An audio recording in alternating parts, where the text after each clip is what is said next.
Buqa e shqupit të Lezhë, Buqa e shqupit të Lezhë, Buqa e shqupit të Lezhë. Dolën në protest me pretendimin se kryeministri po ushtron dhunë, por gratë demokrate nuk e kursyen gjuhën e ashpër. Me një fjalor të pasur me krahasime të forta, metafora dhe akuza direkte, ato u grumbulluan pikërisht përpara dritareve të zyrës së Ramës.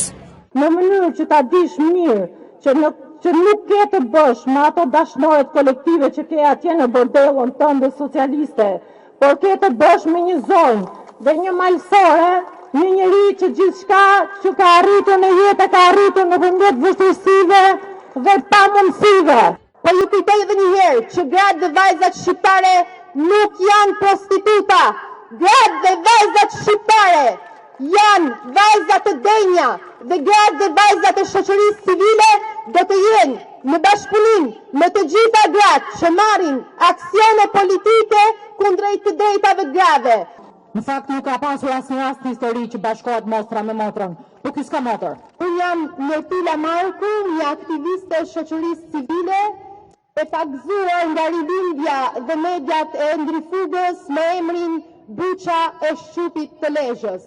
Gratë rilindase, disa prej tyre, publikisht me emra, mbi emra, më kanë dhënë çmim prostitucioni në semafor. Zoti Rama, unë të ftoj të më shoqërosh në një nga konsultat e mia me mjekun tim, që të shohësh se çfarë mrekullie ndodh në organin që ti e krahason me koshën e plerave. Për t'i dëshmuar Edi Ramës dhe qeverisë parlamentit të mbajtur peng nga krimi, se ne gratë nuk dorëzohemi.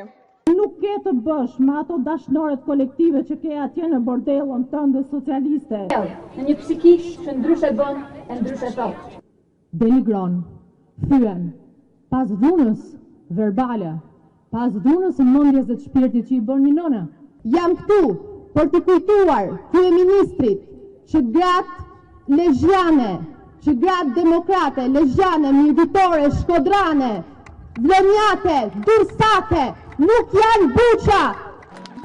Kolegët e mi u dënuan se u përpoqën të bëjnë një gest në reagim të sjelljes poshtëruse, arrogante, sistematike të Edi Ramës ndaj grave dhe ndaj burrave në kuvend.